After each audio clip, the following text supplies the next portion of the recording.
오늘 말씀은 요한복음 3장 1절입니다. 신약 페이지 145쪽입니다. 신약 페이지 145쪽 요한복음 3장 1절에서 15절까지인데 8절까지 교독하고 건너뛰어서 14절 15절 한 몫으로 같이 봉독하겠습니다. 1절부터 8절까지 교독하겠습니다. 그런데 바리새인 중에 니고데모라 하는 사람이 있으니 유대인의 지도자라. 그가 밤에 예수께 와서 이르되 랍비여, 우리가 당신은 하나님께로부터 오신 선생인 줄 아나이다. 하나님이 함께 하시지 아니하시면 당신이 행하시는 이 표적을 아무도 할 수 없음이니이다. 예수께서 대답하여 이르시되 진실로 진실로 내게 이르노니 사람이 거듭나지 아니하면 하나님의 나라를 볼 수 없느니라. 니고데모가 이르되 사람이 늙으면 어떻게 날 수 있사옵나이까? 두 번째 모태에 들어갔다가 날 수 있사옵나이까? 예수께서 대답하시되 진실로 진실로 내게 이르노니 사람이 물과 성령으로 나지 아니하면 하나님의 나라에 들어갈 수 없느니라. 육으로 난 것은 육이요 영으로 난 것은 영이니 내가 내게 거듭나야 하겠다 하는 말을 놀랍게 여기지 말라. 바람이 임으로 불매 내가 그 소리는 들어도 어디서 와서 어디로 가는지 알지 못하나니 성령으로 난 사람도 다 그러하니라. 14절 15절 함께 봉독하겠습니다. 모세가 광야에서 뱀을 든 것 같이 인자도 들려야 하리니 이는 그를 믿는 자마다 영생을 얻게 하려 하심이니라. 아멘. 앉으시겠습니다. 네, 예수님을 믿는다는 거, 예수님을 믿고 구원을 받아서 우리가 구원의 삶을 산다고 하는 것이 어떤 것인지를 좀 아시는지 모르겠어요. 계속해서 제가 강조를 하잖아요.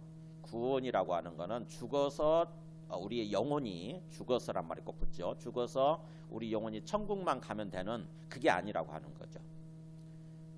구원이라고 하는 것은 그런 개념이 아니라 그게 본질적인 개념이 아니에요. 물론 우리가 예수님 믿고 죽으면 자연스럽게 우리 영혼이 죽으면은 영혼이 천국에 가지요. 하나님께로 가는데 그게 구원의 본질적인 의미가 아니라 성경에서 말씀하는 구원의 본질적인 의미가 뭔지를 우리가 알아야 돼요.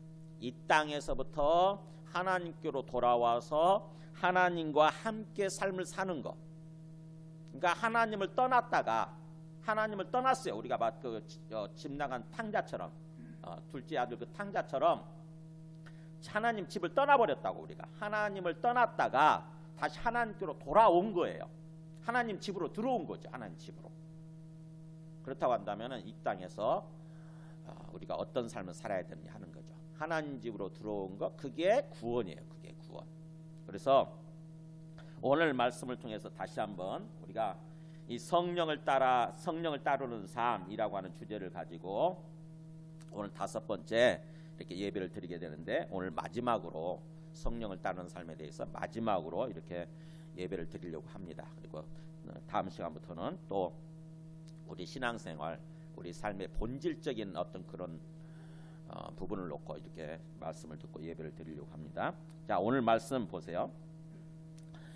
이 오늘 말씀이 중요한 이유가 뭐냐면은 이 바리새인 중에 니고데모라는 사람이 등장하잖아요. 그래서 니고데모를 통해서 예수님께서 말씀해 주시는 거예요. 니고데모를 통해서 니고데모를 일종의 대표로 어떤 예를 드는 거죠. 니고데모를 들어서 우리가 예수님을 믿고 우리가 구원받아서 구원의 삶을 산다고 하는 것이 어떤 것인지를 말씀해 주시는 것입니다. 이 요한복음이라고 하는 게 지난번에 우리가 쭉 요한복음을 15장까지 쭉 하다가 지금 멈추고 다른 말씀을 들으면서 예배를 드리고 있는데 다시 이제 돌아가려고 그래요. 그동안 15장까지 요한복음 15장까지 쭉 하면서 다시 한번 우리가 한번 복습을 해보도록 하죠. 요한복음의 주제가 뭐라고 그랬습니까? 요한복음의 주제가 우리 제일 마지막에 나와 있잖아요. 요한복음을 통해서 말씀하고자 하는 주제가 제일 마지막에 요한복음 20장 31절 보면은 이렇게 돼 있죠. 한번 읽어볼까요? 같이 시작. 오직 이것을 기록함은 너희로 예수께서 하나님의 아들 그리스도이심을 믿게 하려 함이요 또 너희로 믿고 그 이름을 힘입어 생명을 얻게 하려 함이니라. 성경을 기록한 이유, 이 요한복음을 기록한 목적이죠. 목적은 두 가지 목적이에요. 두 가지. 첫째는 예수님이 어떤 분이신가를 알고 믿는 거죠.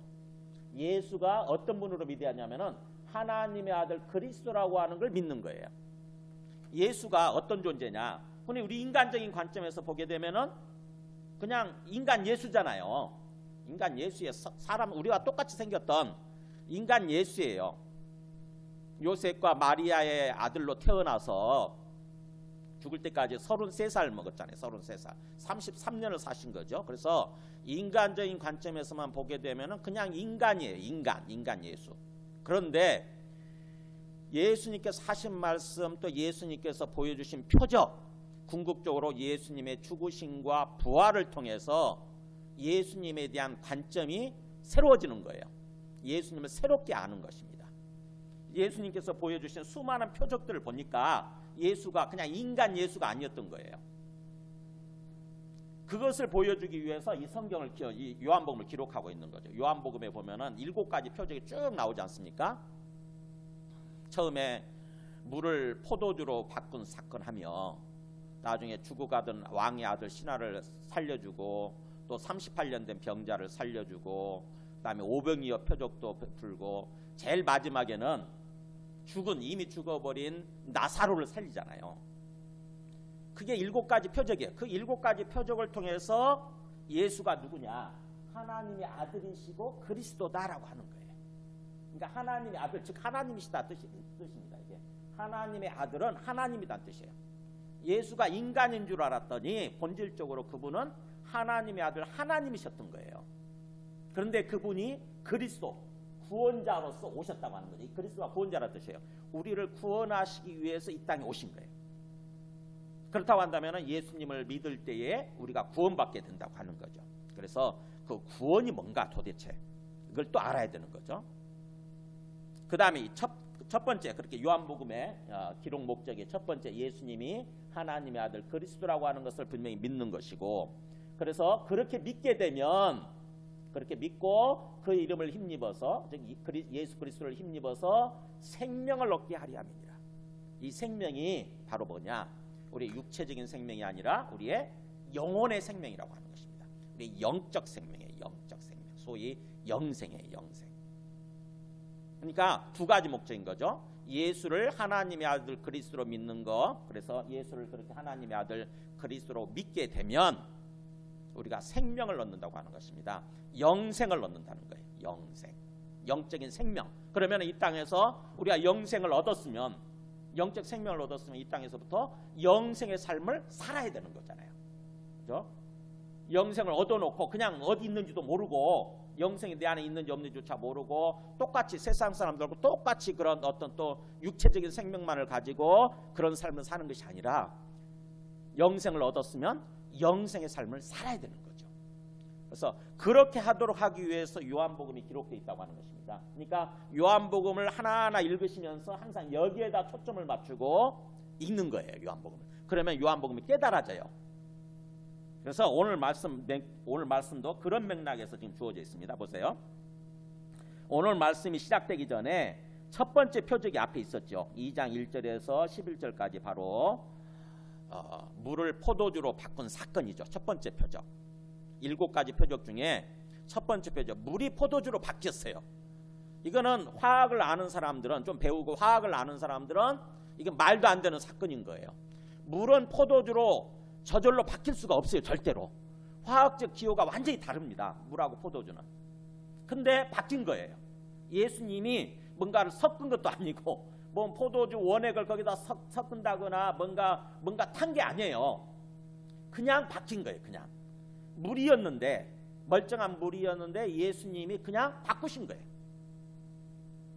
그러니까 그것을 통해서 바로 예수님이 어떻게 보면은 재창조죠. 일종의 창세기 때 없는 것을 만들어내셨잖아요. 그런 것처럼 일종의 재창조할 수 있는 창조의 어떤 권능을 보여주신 거예요. 예수님이.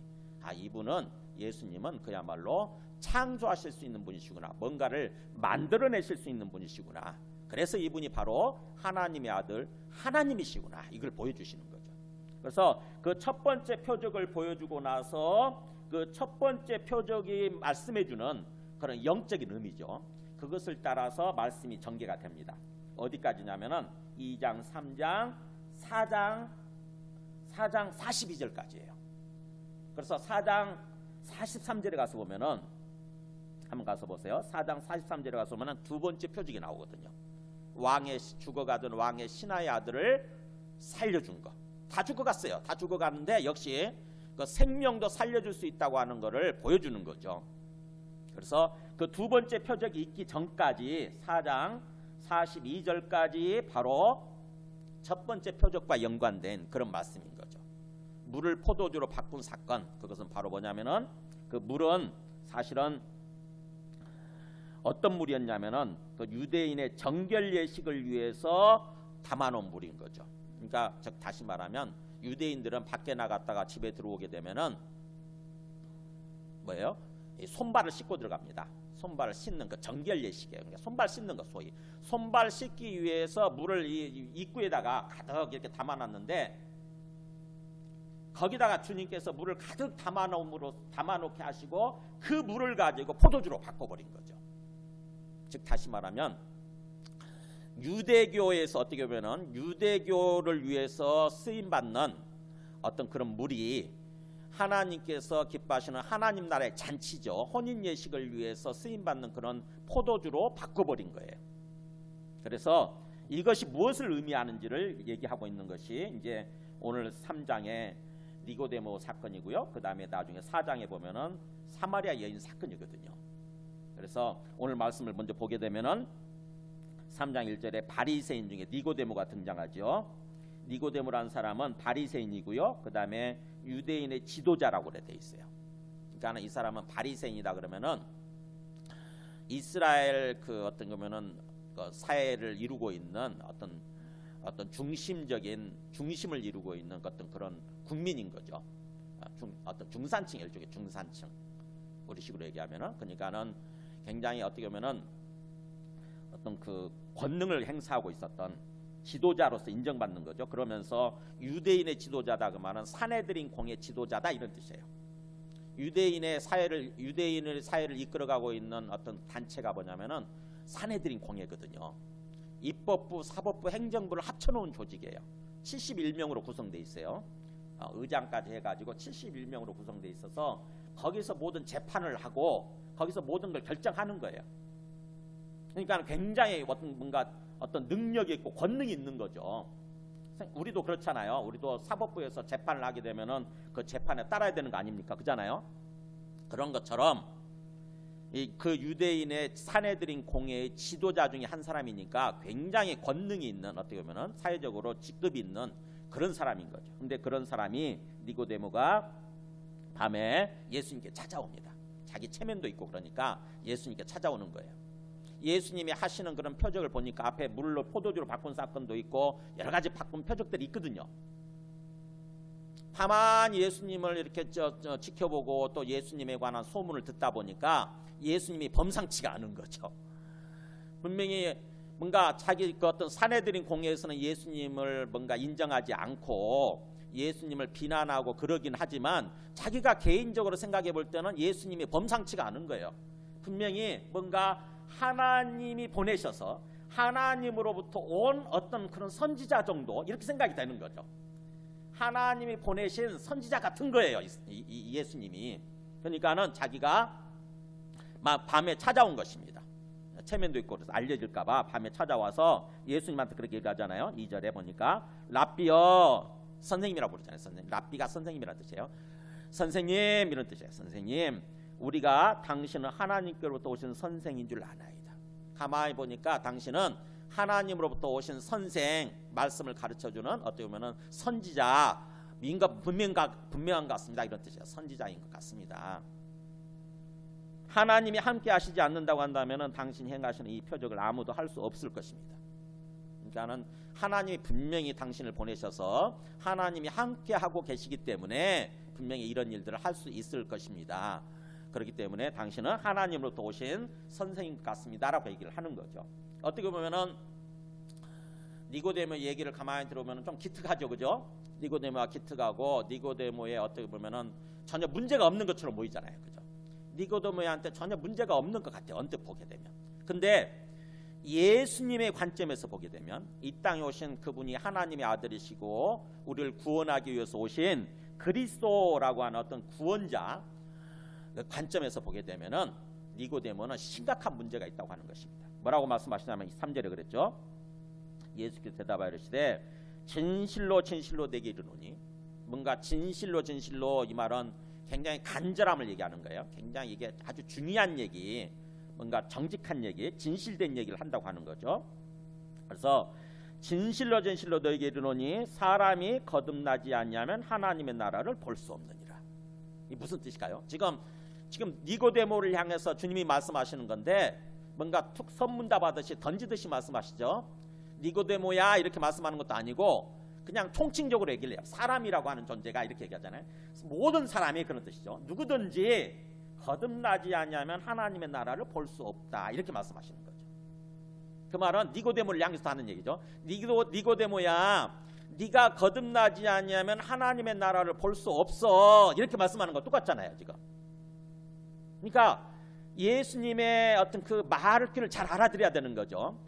니고데모한테 얘기하시면서도 그냥 일반적인 얘기를 하시는 거예요. 모든 사람한테 들으라고. 사람이 거듭나지 않냐면 하나님의 나라를 볼 수 없느니라. 이게 무슨 얘기인가요? 즉 니고데모한테 그런 거죠. 너는 지금 거듭나지 않은 거고 그래서 하나님의 나라를 지금 보지 못하는 거야 이런 뜻이잖아요, 그죠? 너는 지금 네가 뭔가 너의 신앙생활, 너의 어떤 종교 활동에 있어서 아무 문제가 없는 것처럼 자 보이지만 그러나 뭐예요? 너는 지금 거듭나지 않은 상태고 네가 거듭나야만 하나님의 나라를 보는 거야, 볼 수 있다 이렇게 얘기를 하시는 거잖아요. 하나님의 나라가 뭐죠? 네, 하나님이 통치하시는 삶, 이게 하나님의 나라예요.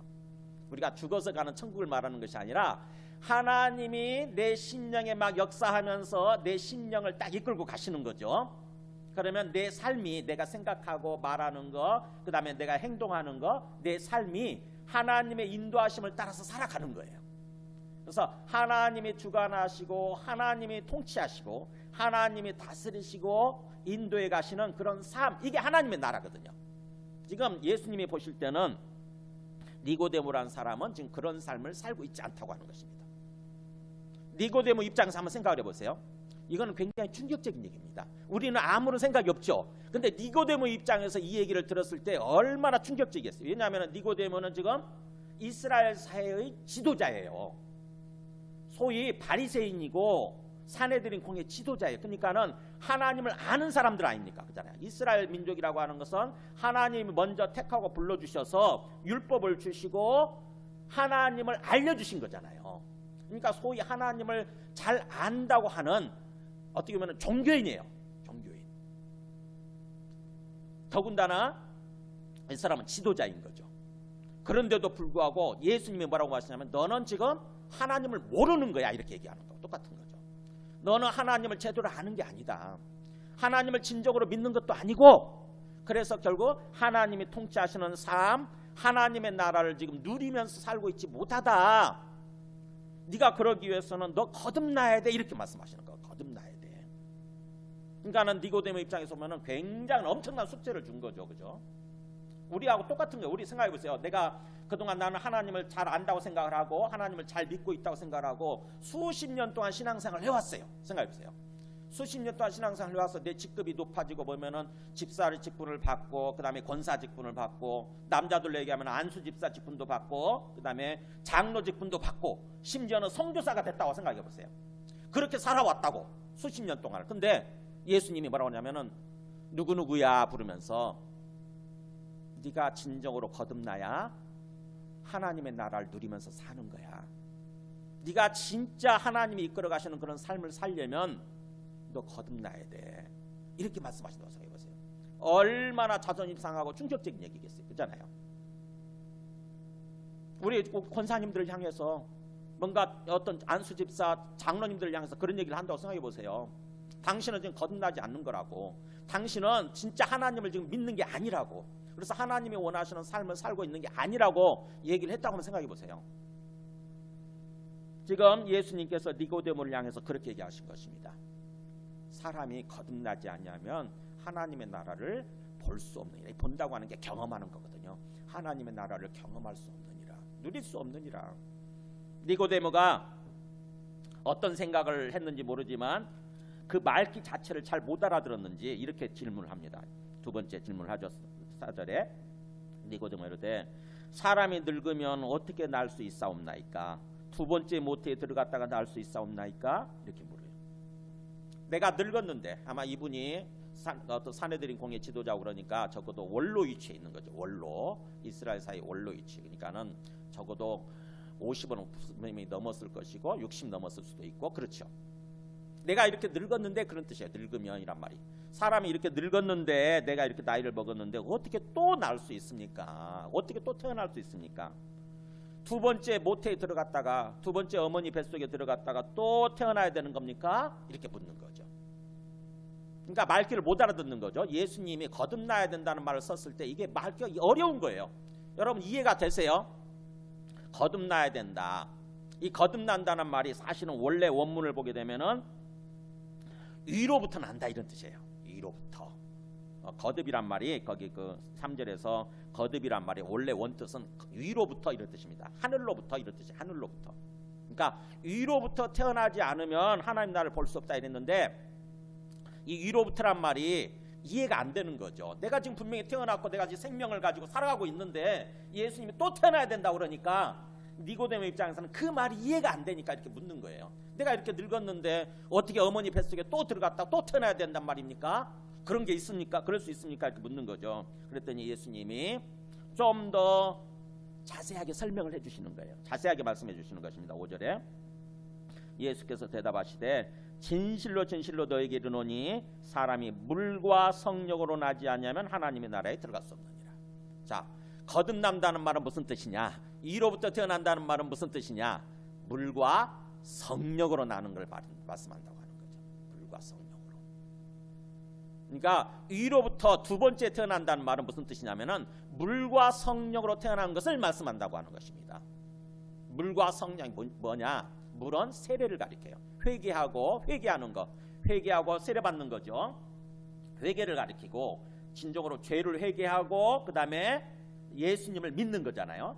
회개하고 예수 그리스도를 받아들이는 거죠. 아, 예수가 이 땅에 오신 하나님의 아들이시고 나를 구원하기 위해서 오신 구원자이시구나, 이렇게 받아들이는 거예요, 마음속에. 그러면 위로부터 성령이 주어지는 거죠. 하나님께서 성령을 보내주시는 거예요. 그래서 물과 성령으로 그렇게 태어나는 거, 회개와 성령 받음으로써 우리의 영적인 생명을 얻는 거, 우리의 영이 새로 태어나는 거, 영이 생명을 얻는 거, 그걸 말씀한다고 하는 거죠. 그래서 그렇게 물과 성령으로 나지 아니하며 태어나지 않으면 하나님의 나라에 들어갈 수가 없느니라. 하나님이 통치하시는 삶 속에 들어갈 수가 없느니라. 하나님의 나라를 본다고 했지만 앞에서는, 여기서는 하나님의 나라에 들어간다 이렇게 표현하죠. 똑같은 거예요. 하나님의 나라를 경험하면서 누리는 거죠. 하나님의 통치에 들어가는 것. 그러면서 예수님이 그렇게 말씀하시죠. 육으로 난 것은 육이요 영으로 난 것은 영이니 내가 너에게 거듭나야 하겠다는 말을 놀랍게 여기지 마라. 육으로 난 것은 육이요 영으로 난 것은 영이다. 그러니까 육에서, 이게 여기서 중요한 말이에요. 이게 육으로 난 것은 육이요, 육신에서 우리 육신으로 태어난 것은 육신이고 육신의 생명이고, 영으로 태어난 것은 영의 생명이다라고 하는 것입니다. 그러니까 사람이 두 가지 생명이 있다고 하는 거죠. 두 가지 생명. 하나는 육신에서 태어난 육신의 생명이 있어요. 그게 육신이라면, 이 육이라는 말이 육신이고요. 우리의 어떤 고깃덩어리 육체를 가리키면서 동시에 사실은 육체 속에 숨겨져 있는 우리 부패한 본성을 가리키는 단어예요. 이게 원래 본질적인 의미는 부패한 본성이에요. 부패한 본성. 그러니까는 네가 지금 생각하는 것은 육으로 태어나서 육신의 생명을 말하는 거고, 부패한 본성을 말하는 거고, 내가 말하는 것은 영, 성령에 의해서 태어나서 영적인 생명, 그걸 말하는 거다. 뒷부분을 예수님을 좀 강조하고 있다고 하는 거죠. 그러니까 사람이 두 가지 생명, 육신의 생명, 육신의 삶이 있고 영적인 생명, 영적인 삶이 있는데 너는 앞에 것만 생각하지만 사람들은 앞에 것만 생각하는 거죠. 근데 예수님이 말씀하시는 것은 뒤에 거, 성령에 의해서 태어난 영적인 생명, 그래서 영적인 삶을 살아가는 거, 영적인 생명의 삶을 살아가는 거, 이걸 말하는 거다. 그렇기 때문에 내가 너에게 거듭나야 한다, 또는 위로부터 태어나야 된다, 이런 말에 대해서 놀랍게 이상하게 여기지 마라. 이해를 못하고 이상하게 생각하지 말라고 하는 것입니다. 왜냐하면 그게 실체고 그게 진실이니까, 그게 사실이라고 하는 거예요. 예수 믿지 않는 사람들은 아마 니고데모와 똑같은 반응을 보일 거라고 생각합니다. 이게 무슨 말인가, 무슨 수수께끼 같은 얘기를 하시나. 지금 내가 지금 육체의 생명이 있고 나는 멀쩡하게 좀 살아가고 있는데 너 다시 태어나야 돼, 또 위로부터 태어나야 돼, 이렇게 얘기를 하게 되면은 눈 끔박끔박 할 거예요. 눈만 끔박끔박하면 이게 뭔 소리인고 할 거예요. 뭔 소리. 혹시 우리 가운데도 그런 생각을 하시는 분들이 계신다고 한다면은 이 시간 찬찬히 곰곰이 생각해 보세요. 예수님이 정말 지금 말씀하고자 하는 게, 강조하시려고 하자는 게 뭔가. 지금 니고데모야, 너는 지금 육신의 생명으로 살아가고 있는 거야, 그런 뜻이잖아요. 그죠? 네가 열심히 종교 활동을 하고 있지만, 열심히 종교 활동을 하고 그래서 뭔가 종교 활동의 지도자라고 생각할지 모르지만 사실은 너는 지금 육신의 생명, 육신의 삶을 살아가고 있는 거야. 내가 얘기하고자 하는 거는 네가 거듭나서 정말 영적인 생명을 얻어서 영적인 삶을 살아가야 되는 거, 그거를 지금 내가 얘기하고 있는 거야 라고 지금 말씀하시는 거죠. 그러니까 우리가 예수님을 믿는다고 하면서도, 하나님을 믿는다고 하면서도 혹시 계속해서 앞에처럼 육신의 생명, 육으로 태어난, 육신에서 태어난 육신의 생명, 육신의 삶을 살고 있다고 한다면은 생각해 봐야 되는 거예요. 나는 어떤 삶을 지금 살고 있는가. 내가 열심히 예수님을 믿고 그렇게 이렇게 주일이면 교회에 나와서 예배도 드리고 그러는데 나는 평소에 육신의 삶을 살고 있는가, 아니면 성령을 따라서 영적인 삶을 살고 있는가 하는 거예요. 내가 육신의 삶을 살고 있다고 한다면은 주님께서 우리에게 주기를 원하시는 그런 하나님의 나라를 우리가 지금 살지 못하고 있다고 하는 것입니다. 하나님의 나라, 하나님이 이끌어 가시는 삶을 살지 못하고 있는 거예요. 그러면서 8절에 그랬죠. 바람이 임으로 불매 너가 그 소리는 들어도 어디서 와서 어디로 가는지 알지 못하나니 성령으로 난 사람도 다 그러하니라. 그러니까 바람의 비유를 해요. 이 성령이라는 말이 바람하고 똑같은 단어거든요. 루아해 가지고 똑같은 단어예요. 그러니까 바람이라고 하는 게 그잖아요. 바람이 여기 있습니까, 없습니까? 모르잖아요 지금. 그죠? 바람이 불고 있는지 모르죠. 분명히 제가 이 에어컨을 켜놨음에도 불구하고 바람이 지금 위에는 불고 있어요. 근데 잘 모른다고요. 근데 만약에 위에 뭔가 이렇게 실이나 이런 것을, 끈 같은 것을 매달아놔서 끈이 흔들릴 거예요. 그죠? 끈이 흔들리면 그거를 보고 바람이 지금 부는구나, 이걸 우리가 알 수 있잖아요. 그런 것처럼 우리가 바람이 이렇게 불어도 잘 몰라요. 저기 그 흔들리네, 저기 끈 흔들리는 것처럼 저거 보면은 지금 바람이 불고 있네, 이렇게 아는 거잖아요. 그러는 것처럼 성령으로 태어난 사람, 그래서 성령으로 살아가는 사람, 성령을 따라 살아가는 사람도 마찬가지라고 하는 거죠. 바람 자체가 그 소리는 들어도, 바람이 불면 소리는 들려도 그 바람이 어디서 와서 또 어디로 가는지 알지 못하는 것처럼 성령으로 난 사람, 즉 성령으로 태어난, 그래서 성령으로 태어나서 영적인 생명의 삶을 살아가는 사람도 마찬가지라고 하는 것입니다. 잘 몰라요. 내가 지금 성령으로 태어났는지, 내 안에 영적인 생명이 있는지 없는지 잘 모른다고. 하지만 뭐예요? 우리의 삶의 변화를 놓고 우리가 알 수 있는 거죠. 우리의 생각이 달라지고, 우리의 인격이 달라지고, 우리의 삶이 뭔가 변화가 있다, 달라진다, 그러면 그게 바로 내가 성령을 따라서 영적인 삶을 살고 있는 거죠. 세상 사람들은요, 습관적으로 죄를 범하면서도 그걸 몰라요. 내가 지금 죄를 행하고 있다는 사실조차 모릅니다. 내가 죄악된 삶을 살고 있다는 사실조차 제대로 잘 몰라요. 근데 성령으로 태어난 사람은 내가 죄악된 삶을 살려고 그러면은 걸려요. 마음에 걸립니다. 양심에 걸리고요. 옛날에는 무심코 습관적으로 행했는데 이게 안 돼요. 자꾸 바뀐다고. 자꾸 변화돼요. 우리의 생각이 바뀌고, 우리의 인격이 바뀌고, 우리의 말도 바뀌고, 뭔가 삶이 습관적인 죄악이 끊어지고요. 자꾸 바뀌어요. 그게 바로 성령으로 태어나서 성령을 따라 살아가는 삶의 모습이라고 하는 것입니다. 자, 여러분 이해가 되세요?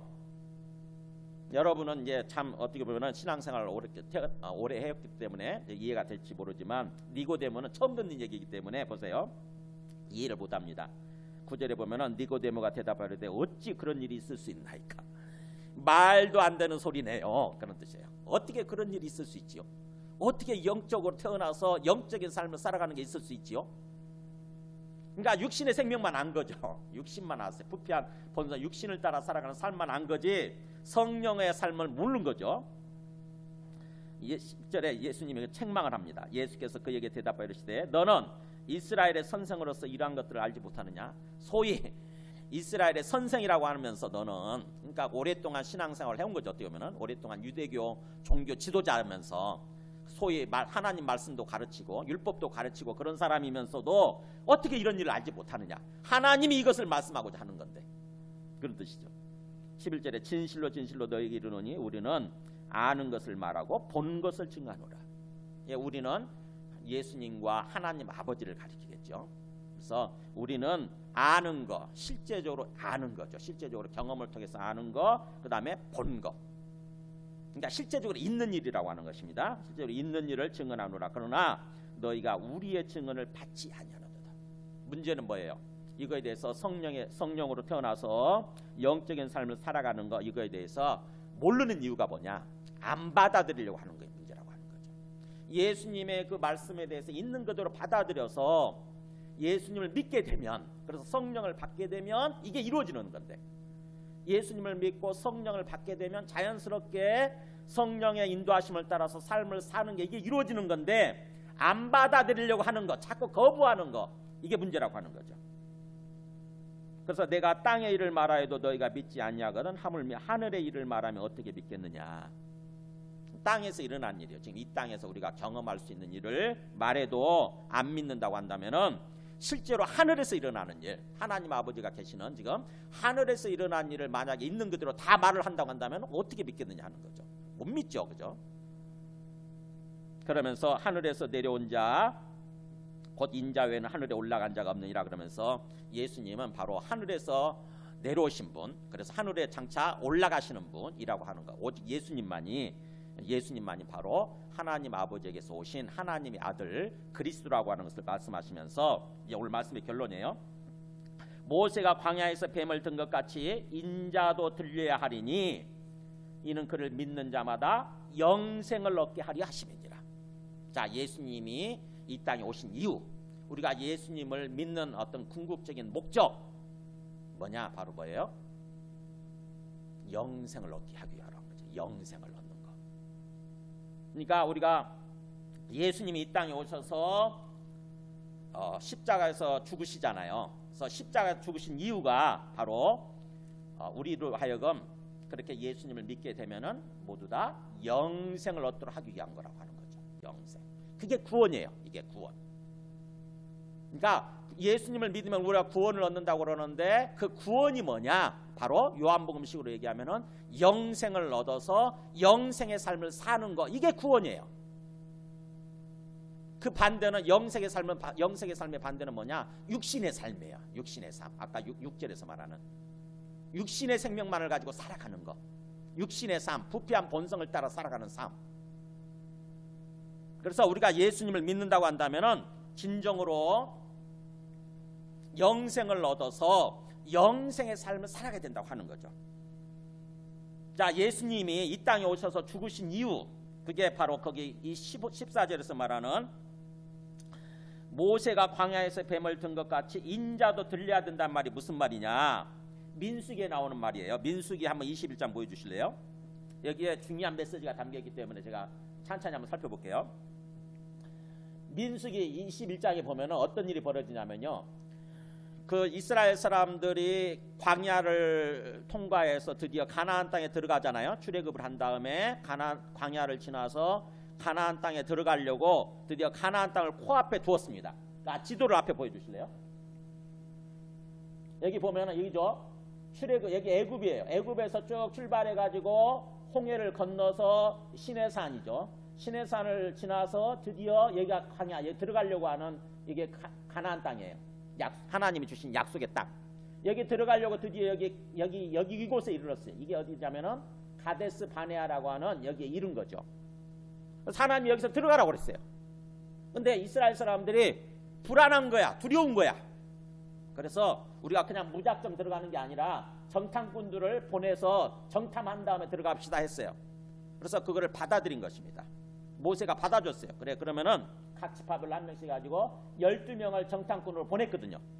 그러고 40일 동안 정탐한 다음에 그 사람들이 와서 보고를 하는데 이게 10대 2로 쫙 갈리는 거예요. 12명 중에 10대 2로. 2명은 모세과 누구죠?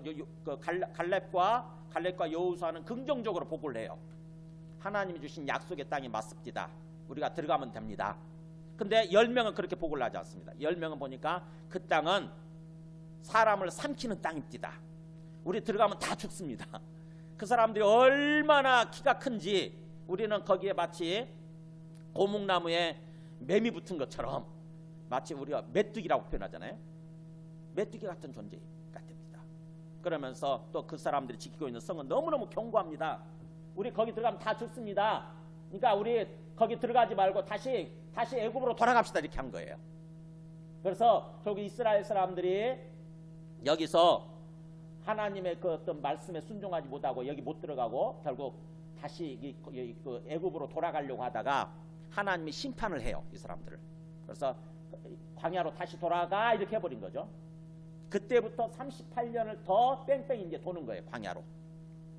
2년째 되던 해에 들어갈 수 있었는데 하나님에 대한 어떤 불신앙, 그것 때문에 다시 애굽으로 돌아가려고 하다가 하나님의 어떤 징계죠. 하나님의 징계 심판을 받아서 광야로 다시 돌아가 이렇게 된 거죠. 그래서 그때부터 광야로 다시 이렇게 돌아가려고 하니까 이 사람들이 시험에 든 거예요. 다시 아까 그 말씀 보여줘보세요. 민수기 21장. 백성이 호르산에서 출발하여 홍해길을 따라 에돔 땅을 우회하리 하였다. 보세요. 광야로 다시 돌아가는 바람에 에돔 땅을 이제 다시 돌아가야 되는 거죠. 이렇게. 에돔 땅이 어디냐? 아까 다시 그 지도 보여줘보세요. 여기가 에돔 땅이잖아요. 에돔 땅. 그러니까 여기서부터 이 호르산 여기 있잖아요. 호르산에서부터 이제 다시 이렇게 돌아가야 되니까 짜증이 나고 화가 난 거죠. 지금. 아, 이게 가나안 땅 못 들어가고 이렇게 또 돌아가야 된다니. 빙빙빙빙 돌아야 된다고 하는 상황이 생기니까는 마음속에 짜증이 나고 화가 난 거예요. 우리 상황이 그럴 수 있잖아요. 그죠? 우리가 인생을 살다 보면 예수님 믿고 우리 인생을 살아도 때로 보면은 우리 뜻대로 안 되고 굉장히 힘든 상황이 전개되지 않습니까? 지금도 마찬가지잖아요. 지금 코로나19로 인해서 굉장히 힘들지 않습니까? 그 상황 속에서 짜증이 나고 화가 난 거죠.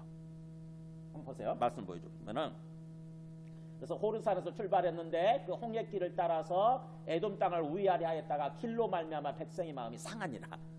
사람들의 마음이 상한 거예요. 짜증이 나고 화가 난 거예요. 그래서 막 원망이 시작됩니다. 백성이 하나님과 모세를 향하여 원망하되 어찌하여 우리를 애굽에서 인도해내어 이 광야에서 죽게 하는가? 이 곳에는 먹을 것도 없고 물도 없도다. 왜 하나님과 모세를 향해서 원망하는 거죠? 왜 우리를 여기까지 애굽에서 끌어내가지고 애굽에서 잘 살고 있었던 것 같은데 애굽에서 끌어내가지고 이 광야에서 죽게 만드는가? 이건 먹을 것도 없고 물도 없네. 그리고 우리 마음이 이 하찮은 음식을 싫어하노라. 뭐겠어요? 만나죠, 만나. 매일매일 하늘에서 내려주는 이 만나가 처음에는 너무 감사했는데 이게 물린 거예요. 이게 입에 물린 거예요. 평범한 음식이 싫은 거죠. 우리 평소에 먹고 사는 그 밥이 그게 감사할 걸로 생각을 해야 되는데 뭐예요? 평소에 먹는 밥이 싫어진 거예요, 나중에. 그래서 이 하찮은 음식이 정말 이 하찮은 음식을 싫어한다 그러면 하찮다고 그러면서 싫어한다고 그러죠. 정말 이 싫다 그러면서 보세요. 6절. 여호와 그러니까는 그렇게 막 원망을 하고 하나님을 향해서 원망을 하고 그러니까 하나님이 불뱀들 백성 중에 보내 백성들을 물게 하심으로 불뱀을 허락하신 거예요. 사막이고 광야니까 불뱀이 항상 있잖아요. 그동안 하나님 보호하셨거든요. 그 뱀이 접근하지 못하도록 보호하셨는데 하나님을 향해서 하나님을 불신하고 원망을 하니까 이 보호의 장벽을 거두시는 거예요. 일종의. 그래 그러면 네 생각대로 해봐. 네 마음대로 한번 살아봐 하고 내버려둬 버리시는 거죠. 이제. 그걸 유기라고 그래요. 유기 내버려두는 거. 우리 유기견이란 말 아시죠? 그러니까 하나님이 우리가 하나님을 온전히 믿고 하나님을 주님으로 믿고 살면 하나님이 우리를 보호하세요. 우리를 지켜주시고 보호하시면서 우리 삶을 인도해 주시는데, 우리가 하나님을 불신하고 하나님을 믿지 않고 내 생각대로 내 마음대로 자꾸 하게 되잖아요. 하려고 하게 되면은, 그러면 하나님이 일종의 그래 그러면 네 마음대로 한번 해봐 하고 내버려둬 버리시게 되는 거죠. 그러면 우리 생각 우리 욕심을 따라서 삶을 살면서 결국 사탄이 이끌어가는 삶으로 바뀌어버리는 거예요. 보세요. 그렇게 불뱀들 백성 중에 일종의 내보내요. 백성을 물게 하심으로 이스라엘 백성 중에 죽은 자가 많은지라. 그러니까 백성이 그걸 보고 이제 깨닫죠. 백성이 모세에게 이르러 말하되 우리가 여호와 당신을 향하여 원망함으로 범죄하였사오니. 죄 나오잖아요. 하나님을 향해서 원망하는 거. 하나님 믿지 않는 거죠. 죄인으로 믿지 않는 거예요. 범죄하였사오니 여호와께 기도하여 이 뱀들 우리에게서 떠나게 하소서. 그냥 기도해서 제발 이 뱀들 떠나게 해주세요. 그랬더니 모세가 백성을 위해서 기도를 합니다. 기도했더니 하나님의 응답이 이렇게 돼요. 보세요. 그 다음 8절. 여호와께서 모세에게 이르시되, 같이 읽어볼까요? 불뱀을 만들어 장대 위에 매달아라. 물린 자마다 그것을 보면 살리라. 그 다음에 제가 검정 실을게요. 모세가 놋뱀을 만들어 장대 위에 다니, 같이 있습니다. 뱀에게 물린 자가 놋뱀을 쳐다본 즉 모두 살더라. 네. 하나님의 기도했더니 사람들이 아이고 우리가 잘못했습니다. 하나님이 살아계시고 하나님이 주인 되신다고 하는 것을 우리가 믿지 않고 그냥 오로지 내 생각, 내 어떤 감정과 기분, 내 기분을 따라서 내 뜻대로 안 되니까 하나님을 향해서 원망하고 막 반역을 하고 패역하고 대들었습니다. 하나님을 향해서 우리의 죄를 용서해 주세요. 그렇게 했더니 하나님의 응답이 뭐냐면, 그래 그러면 불뱀은 뭐죠? 그 노스로죠. 노시면은 우리 구리나 그런 거잖아요. 구리를 가지고 뱀을 만들어라. 너희들이 물린 그 형상의 뱀을 만들어 가지고 장대에다 매달아라 그랬어요. 이렇게. 그리고는 사람들마다 그걸 보라고 그런 거죠. 불뱀을 보면 그러면은 다 살게 될 거다. 이렇게 한 거예요. 자, 사람들 입장에서 생각해 보면은 이게 말도 안 되는 일이잖아요. 그죠? 그렇지 않아도 지금 뱀한테 물려가지고 뱀을 죽이고 싶고 뱀을 쳐다보기도 싫고 그런 거 아닙니까? 근데 하나님은 뭐예요? 그 마음을 꺾으시기 위해서 그렇게 말씀하신 거예요. 불뱀을 만들어서 불뱀의 그 놋을 가지고 불뱀을 만들어서 매달고 그것을 쳐다보게 해라. 뭐예요? 내 마음속에 그걸 쳐다보기도 싫지만 내 마음을 내려놔야 되는 거잖아요. 그죠? 내 마음을 내려놔야 되는 거예요. 하나님이 주님 되신다고 한다면은 진정으로 그 주님 되신 말씀에 순종해야 되는 거잖아요.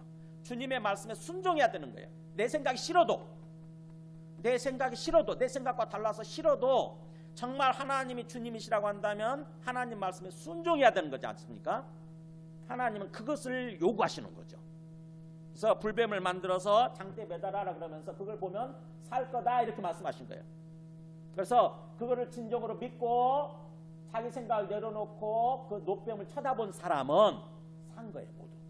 근데 만약에 난 싫다고, 내가 왜 그 뱀을 그 뱀 모양도 싫은데 왜 뱀을 쳐다보냐 그러면서 자기 생각을 고집하면서 살아간 사람은 어떻게 되겠습니까? 결국 죽은 거예요. 뱀에 물려서. 이런 것처럼 이게 바로 이 놋뱀이 장대에 매달린 것처럼 이게 예수님을 예표하고 있었다고 하는 것입니다. 예수님의 십자가 죽음을 예표하고 있었던 게 이게. 그러니까 놋뱀이 매달렸던 것처럼, 뱀이 매달렸던 것처럼 예수님이 십자가에서 이렇게 매달리시는 거죠. 그러고 나서는 하나님이 요구하시는 거예요. 십자가에 매달린 예수를 바라보라 이거예요. 예수를 바라보라. 십자가에 죽은 예수를 바라보라. 하나님께서 하나님 말씀에 순종하는 것을 요구하시는 거죠.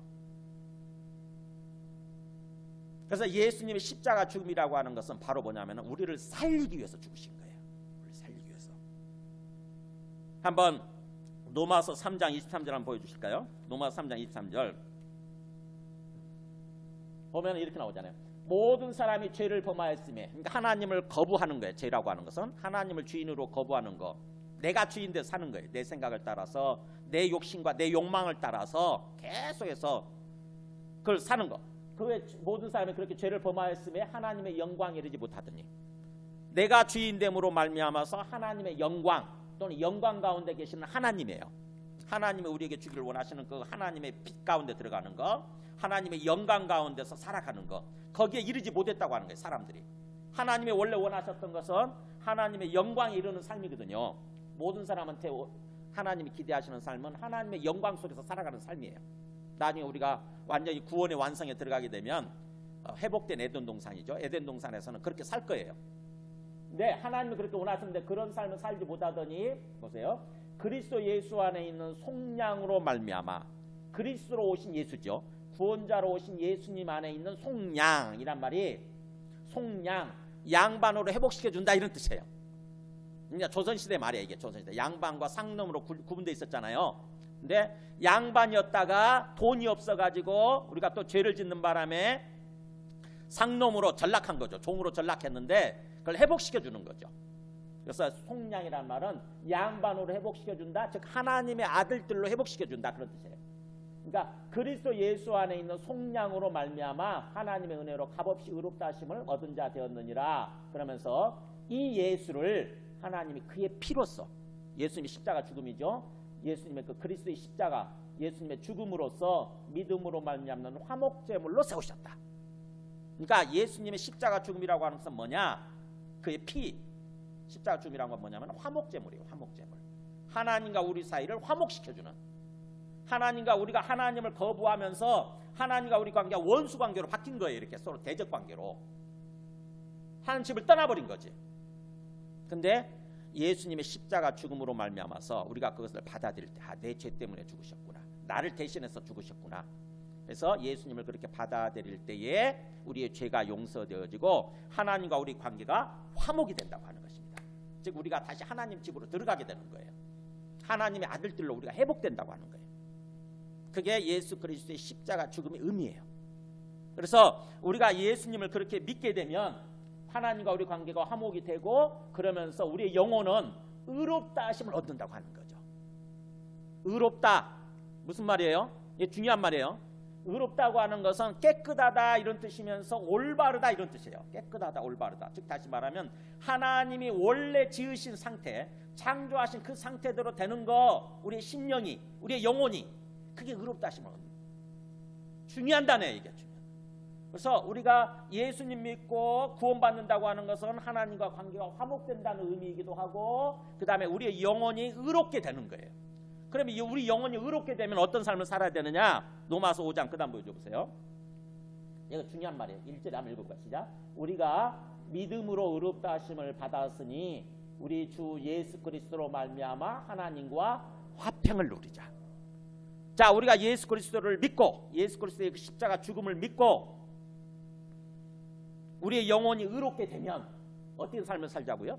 우리 영혼이 의롭다 하심을 받으면 하나님과 더불어서 화평을 누리는 삶을 사는 거, 이게 영생의 삶이고 이게 구원의 삶이에요. 이게 구원의 삶. 자, 그러면 우리가 예수 믿고 구원받는다고 할 때 구원을 죽으면 천국 가는 거로만 생각했을 때 얼마나 차이가 있습니까? 그잖아요.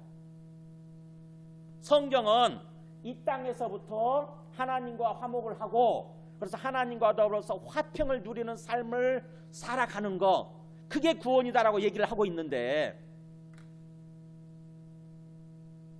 만약에 죽어서 천국만 가는 거, 죽어서 지옥 가지 않고 천국만 가는 거, 그것만 구원이라고 생각한다고 한다면 완전히 삶이, 우리 삶이 엉터리가 되어버리는 거죠. 구원의 초점이 완전히 달라지는 거예요. 우리가 예수 믿는 신앙의 초점, 구원의 초점이 달라지는 거예요. 많은 사람들이 예수 믿어도 왜 행복하지 못하냐? 예수님을 믿는데 그 영혼이 평안이 없고 기쁨이 없고 그 영혼이 행복하지 못해, 복되지 못해. 소위 왜 그러느냐? 초점이 잘못 맞춰서 그래요. 초점이 잘못 맞춰져서 엉뚱한 생각을 하면서 사는 것입니다. 엉뚱한 생각을 하면서 사는 거예요. 주님께 초점 맞추고 주님과 교제하면서 주님이 원하시는 삶을 살려고 해야 되는 건데 자꾸 딴 생각을 하는 거예요. 나는 예수 믿었으니까 나는 이제 죽으면 천국 가는 거야. 그러면서 이제 그야말로 이 땅에서의 삶은 주님과 함께 동행하는 삶이 아니라 오로지 내 생각을 따라서, 오로지 내 욕망과 내 욕심을 따라서 사는 것입니다. 그게 육신적인 삶이에요. 그러면 우리가 구원을 누리고 하나님의 나라를 누리는 삶이 아니라 뭐예요? 그야말로 세상 사람들과 똑같아요. 세상 똑같아요. 아까 뱀에 물린 그 이스라엘 사람들처럼 환경과 상황이 어려워지니까 짜증이 나는 거지. 사람인 이상 그런 생각 들 수 있잖아요. 짜증이 나고 화가 나는 거예요. 그래가지고는 결국에는 뭐예요? 하나님을 향해서 대적하는 거죠. 하나님 당신 뭔데? 이러는 거지. 하나님 당신 뭔데요? 하나님 뭐 맞아요? 아 싫다고. 하나님 난 당신 싫어요. 그냥 내 마음대로 살 거예요. 그냥 내버려 두세요. 내 생각대로 내 마음대로 살 거니까 내버려 두시라고. 이러는 거 있잖아요. 이게 바로 육신의 삶이에요. 그러면 우리가 행복해지느냐? 그렇지 않죠. 이제 그야말로 뱀에 물리게 되고, 그래서 코로나에 걸리게 되고, 이제 우리 삶이 완전히 멸망으로 치닫는 거죠. 어떤 상황 속에서도, 어떤 환경 속에서도 뭐예요? 하나님이 살아계시고 하나님이 주인 되시고, 그래서 하나님께 순종하면서 하나님과 동행하는 삶을 살아야 된다. 주님과 동행하는 삶을 살아야 된다. 그게 구원이다. 그 구원을 위해서 예수님이 이 땅에 오시고 죽으신 거다. 이걸 받아들여야 되는 거예요. 말씀을 정리하면, 나는 지금 육신의 삶을 살고 있는지, 어떤 그 영생의 삶을 살고 있는지를 일단 나를 점검할 줄 알아야 돼요. 내가 신앙생활을 오래 해왔기 때문에 나는 틀림없이 구원받은 거고, 그 다음에 나는 하나님 잘 알고 믿고 있는 거다, 이렇게 생각하면 안 됩니다. 이 니고데모를 통해서 유대 종교의 지도자죠. 어떻게 보면 종교인이죠. 종교인. 그래서 니고데모를 대표로 예를 들어서 주님께서 말씀하시는 거는, 우리가 그야말로 신앙생활 오래 해왔다 할지라도 자칫하게 되면 그게 종교 활동이 되는 거죠. 종교 생활이 되는 거예요. 진짜로 주님이 원하시는 성령을 주셨는데 성령의 인도하심을 따라서 영생의 삶을 살지 못하고 내가 여전히 그냥 육신적인 삶을 살고 있는, 소위 종교 활동에 불과한 거죠. 그냥 불교, 유교, 기독교 하는 그런 어떤 수많은 종교 중에 나는 그냥 기독교인일 뿐이에요. 그냥 교회 다니는 기독교인일 뿐. 그래서 그런 삶을 사는 것이 아니라 정말 그리스도인답게, 진정한 의미의 기독교인답게 성령을 따라서 주님과 함께 동행하는 삶을 살라고 하는 것, 이게 오늘 주님께서 주시는 메시지예요. 우리가 성령을 받았다 할지라도 성령을 따라서 삶을 사는 건 또 다릅니다. 자칫하게 되면 성령을 받았으면, 예수님 믿고 성령을 받았는데 성령이 내 안에 있는지 없는지조차 모르고 성령을 따라서 삶을 살지 않을 수 있어요. 못할 수 있어요. 성령을 따라 사는 삶은 어떻게 보면 걸음마를 배우듯이 배워야 돼요. 성령을 따라 주님과 동행하는 삶은 한 걸음 한 걸음 연습이 필요해요. 연습이, 훈련이. 뭐 어떤 환경과 상황 속에서 뭔가 내 생각이 들고 일어나요. 짜증나고 화나죠. 요즘 같으면 그렇잖아요. 특히 저도 가끔 그래요. 요즘 코로나19가 멈추지 않으니까, 특히 뭔가 교회를 통해서 코로나가 번진다 이런 생각이 들면 짜증이 나고 화가 나는 거예요. 도대체 어떻게 했길래 또 저렇게 코로나가 교회를 통해서 번짐으로써 그냥 주님이 욕을 먹게 만드나. 막 어떤 때는 부정적인 생각이 들고요. 막 뭔가 좀 우울한 생각이 들고 막 그렇습니다. 근데 그게 바로 뭐냐면은 사실은 육신적인 생각이에요. 이런 상황에도 불구하고 주님이 살아계시고 주님이 나의 주인이시라고 한다면은 주님께서 이 모든 상황도 허락하시고 주님께서 지금 인도해 가시는 중에 있다라고 하는 걸 믿어야 되는 거죠. 그래서 내 생각을 내려놔야 돼요.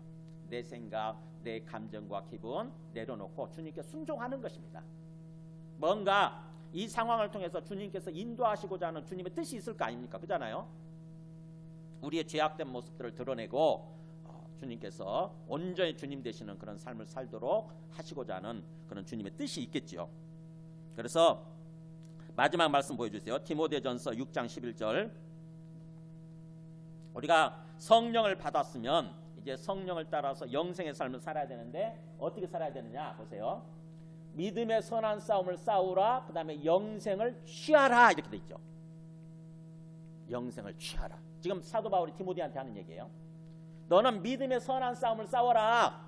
그러니까 이 땅에서 그 영적 싸움을 하는 건데 믿음의 선한 싸움이죠. 그러니까 믿기 위해서, 진정으로 믿기 위한 싸움을 하는 거예요. 어떻게 보면 하나님이 살아계신다, 하나님이 나의 주인이시다, 하나님이 이 상황의 주인이시다라고 하는 것을 믿기 위해서 내 마음속에서 싸움이 일어나는 거죠. 내 마음속에서. 한쪽에서는 안 믿으려고 하는 마음이 있어요. 하나님이 살아계신 거, 하나님이 주인 되시면 안 믿으려고 그래. 내가 주인 되려고 하는 모습, 내가 내 생각, 내 욕심이 주인 되려고 하는 마음이 막 일어나요. 이렇게 반역하는 마음이 일어난다. 근데 그걸 싸우는 거죠. 싸워서 하나님이 살아계신다, 하나님이 주인이시다. 그럼 나는 거기에 순종하고 사는 거다. 그게 바로 영생을 취하라고 하는 거예요. 영생을 적극적으로 뭐예요? 적극적으로 영생의 삶을 살아라 이거죠. 그러니까 저절로 되는 게 아니라 내버려두게 되면 어떻게 돼요? 우리는 끊임없이 육신의 지배를 받습니다. 인간적인 생각, 인간적인 기분 있잖아요. 지금도 막 이런 생각 수없이 있죠. 목사님 빨리 설교 끝냈으면 좋겠는데 왜 이렇게 설교가 길어지는 거야? 그러면서 인간적인 생각 들잖아요. 졸린데 지금. 그냥 마스크 안 자고 있으니까 막 졸린데. 그 육신적인 생각을 내려놓는 거예요. 이 순간 적극적으로 주님을 바라보는 것입니다. 적극적으로 주님이 살아계시고 주님이 내 앞에 계시고 그분이 주님이시다. 주님이 나한테 지금 뭘 말씀하고자 하는 건지 적극적으로 주님을 바라보고 주님의 말씀을 들으려고 하고, 그래서 내한테 성령을 보내주셨다고 한다면은 그 성령의 인도하심을 따라서 삶을 살려고 하는 거예요. 인간적인 생각 다 내려놓고 주님을 따라서 살려고 하는 것입니다. 그게 영생의 삶을, 영생을 취하라고 하는 거예요. 우리의 적극적인 의지가 필요하다고 하는 것입니다. 그래서 내 마음속에 어떤 상황 속에서 뭔가 부정적인 생각이 들고 자꾸 그렇다 그러면은 내가 지금 육신적인 생각을 하는 거예요. 근데 주님을 따라서 주님을 바라보고 주님의 관점에서 생각을 하게 되면은 긍정적으로 생각을 하려고 하게 됩니다. 우리가 긍정적으로 생각을 하고, 그러면서 뭔가 내 마음속에 은혜로운 마음이 들고 평안이 있게 되고, 그 다음에 기쁨이 찾아오고 우리 영혼이 행복해지는 것, 그리고 또 다른 사람들 향해서도 뭔가 그 사람을 미워하고 원망하는 마음이 사라지고 사랑하는 마음이 든다고 한다면 그게 영생의 삶을 사는 거예요. 지금 내 마음속에 뭔가 부정적인 생각, 누군가를 향해서 미워하고 원망하는 생각, 또 뭔가 걱정하고 염려하고 막 불안해하고 두려워하는 생각이 있다? 지금 내가 육신의 생각 가운데 있는 거예요. 근데 주님의 관점에서 한번 다 생각해 보세요. 그러면은 생각이 바뀝니다.